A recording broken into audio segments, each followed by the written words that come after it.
The auto disengage, the look back, the check-in.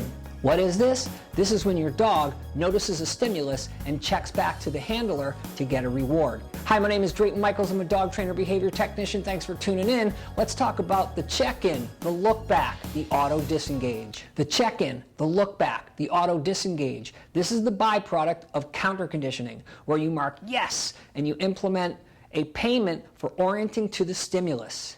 This is counter conditioning. Provided that it's not too close, too soon, too sudden, you're going to get a lot of really good trials. You're going to get a lot of great results with this because your dog is going to start to put together that when they see the stimulus, be it people, dogs, traffic, or even hears a sound, that they get paid. Thus, the predictive value will be, let me check in with the handler. And they're going to jump the yes marker before you can say it and check in. And at that point, you can mark yes and pay them for the turn back. What you want to do is wait a little bit when your dog orients to the stimulus and see if they check in and then mark and pay. This is definitely something you're going to want to do if you've been implementing lots of counter conditioning. After months of counter conditioning, even weeks, you may start to see your dog pop off the stimulus and check in with you. When that happens, mark yes and pay them for the look back. This is an incredibly effective way to help your dog feel less stress, less fear, and less frustration over things like people, traffic, other dogs, and sounds. And it's really elegant because when it starts to happen, you're going to feel empowered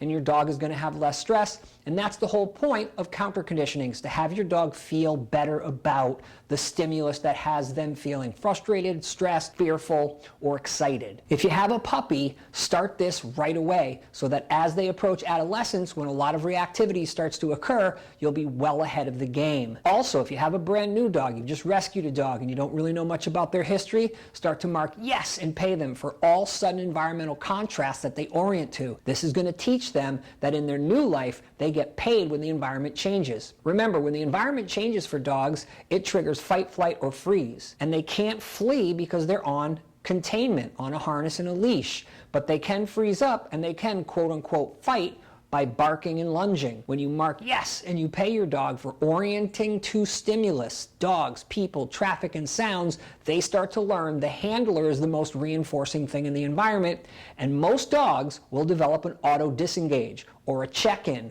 or the look back. This is really, really great, because you're going to have a lot less stress, your dog's going to have a lot less stress, and in the end, that's what we want dog walks to be, less stressful and more fun, and obviously humans want more control over situations. So remember, mark and pay when your dog orients to people, dogs, traffic, or sounds, and you're going to start to see them auto-disengage, provided it's not too close, too soon, too sudden, or too intense. In those cases, implement a leave it cue, make some verbal prompts like pop, pop, pop, and move.